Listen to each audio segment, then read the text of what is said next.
Turbo, big turbo, twin turbo, snail turbo. Ini bermaksud power, speed.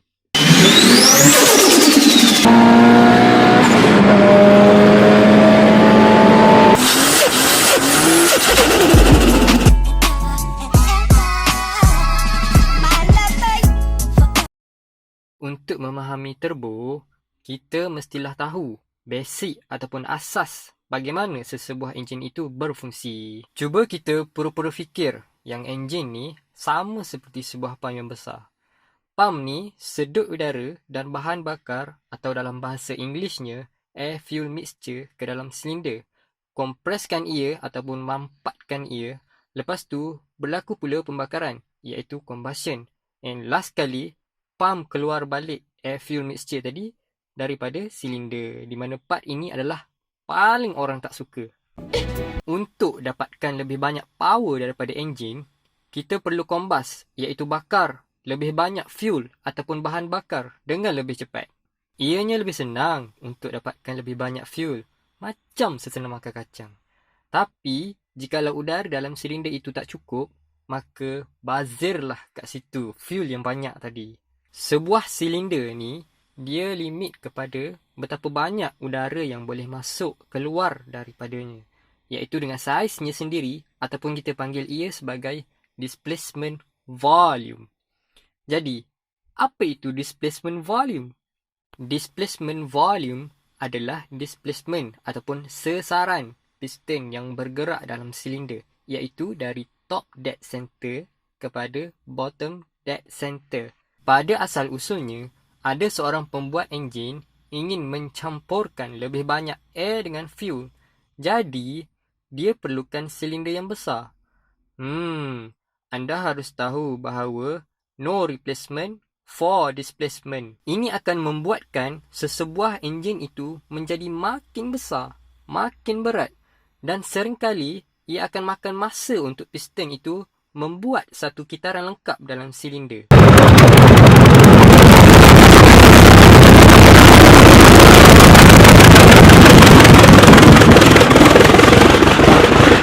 Maka, pada tahun 1905, brother engineer berketurunan Swiss yang bernama Alfred Bucke, brother ni muncul dengan idea yang replacement boleh diganti dengan displacement. Jadi, apa yang dia buat? Brother ni menggunakan gas exhaust daripada enjin untuk kuasakan kompresor, di mana ia membuatkan udara yang lebih padat masuk ke dalam combustion chamber, iaitu dalam silinder enjin. Jadi, ini bermaksud lebih banyak udara akan menyebabkan lebih banyak bahan bakar yang dapat dibakar. Dan lebih banyak boom. Anda harus tahu bahawa turbo banyak dipakai oleh sektor industri aeronautical. Ceritanya di sini, apabila kita berada 20,000 kaki di atas langit, udara akan jadi kurang tumpat. Jadi, enjin akan hilang banyak power berbanding dengan terbang dekat permukaan bumi. 400 horsepower at sea level, but moving up to 14,000 feet, it dropped to 260. Sebiji turbo akan memulihkan balik tekanan udara dalam enjin kepada yang asal, iaitu tekanan di permukaan bumi. Inilah yang dinamakan sebagai turbo normalizing. Apabila turbo itu digunakan untuk melebihi sesuatu pressure, ia dinamakan sebagai turbo charging. Jadi, bagaimana semua ini berfungsi? Okey, ini adalah turbo. Sebaik sahaja enjin melepaskan gas exhaust, kemudian udara masuk di sini. Gas exhaust tadi disambungkan kepada turbin melalui pipe di sini, dan turbin itu berpusing, macam gasing berpusing. Sekarang kita dah selesai part exhaust dan ia telah keluar daripada kereta korang.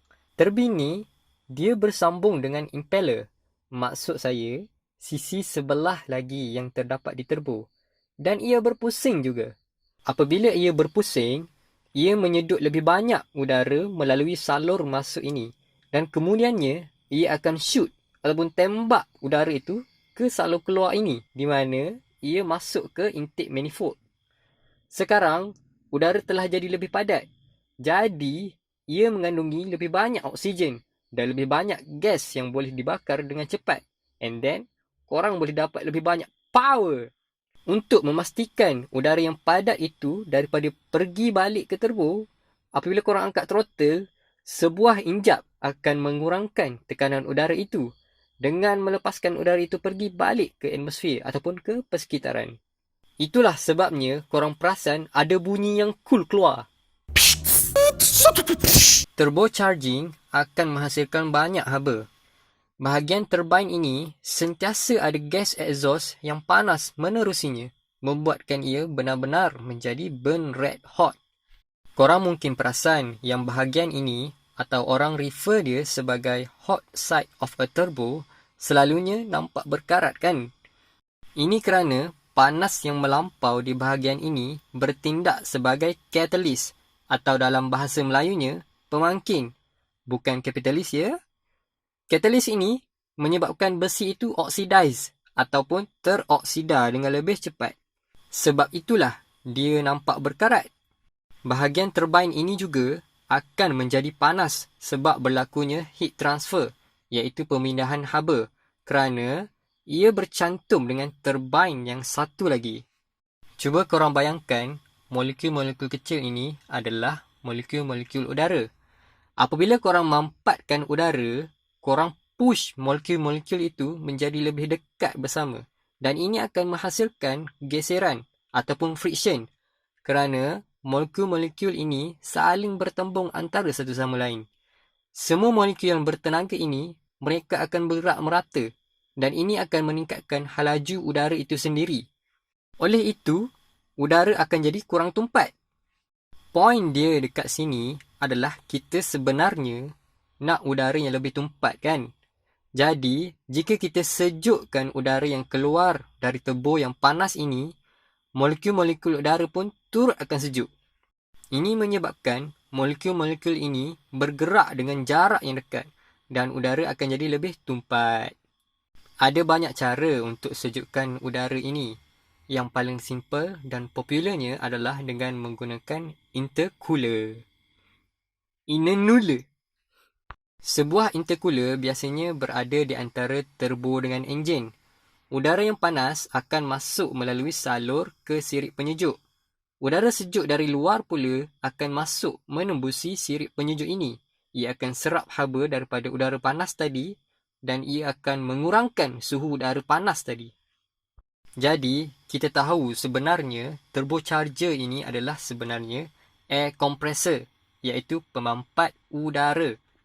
Jadi, kalau kita nak lebih power, kenapa kita tak pasang turbo yang besar sahaja kan? Hahaha, ia bukannya semudah itu.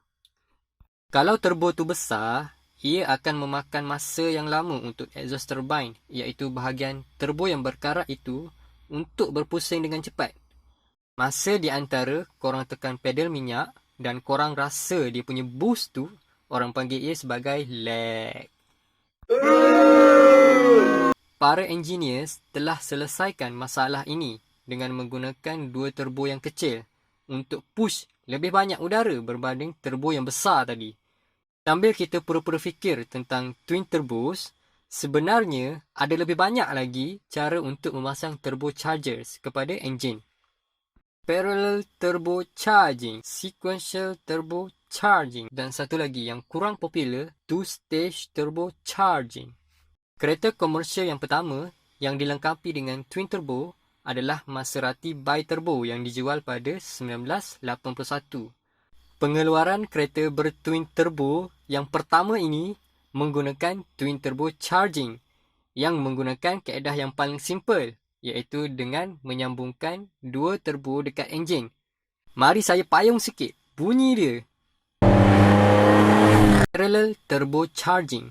Selagi ada ruang yang cukup di ruang enjin kereta, memasang dua turbo sekaligus sebenarnya adalah lebih senang berbanding dengan memasang satu turbo apabila enjin itu mempunyai dua belah silinder, macam V-shape enjin.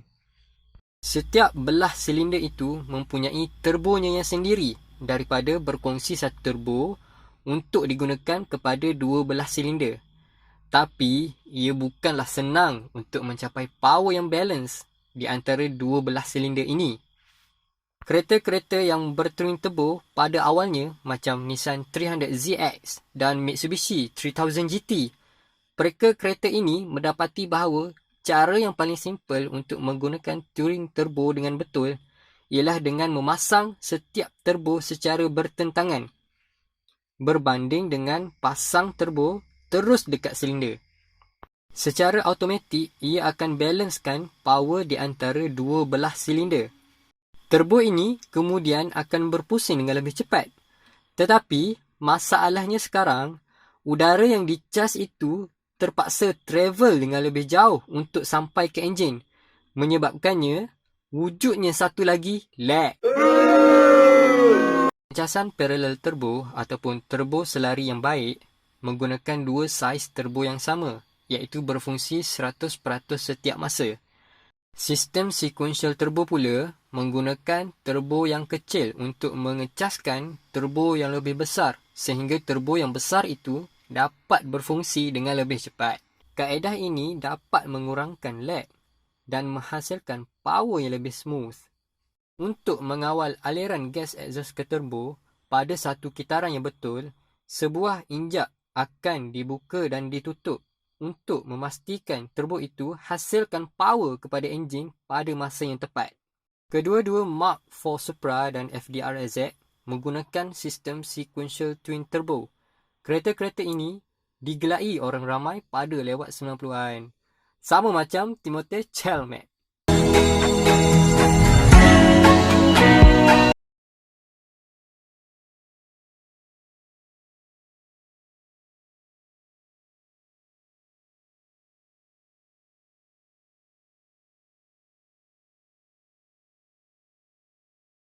Turbo charging adalah salah satu contoh yang sempurna dalam bidang teknologi automobil.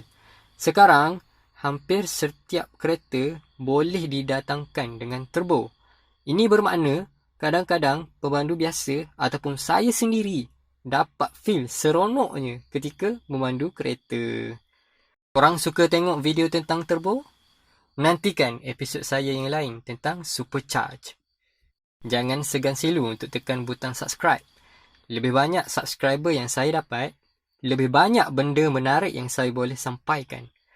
Psst, jangan beritahu mama saya yang saya kerja part-time di sini.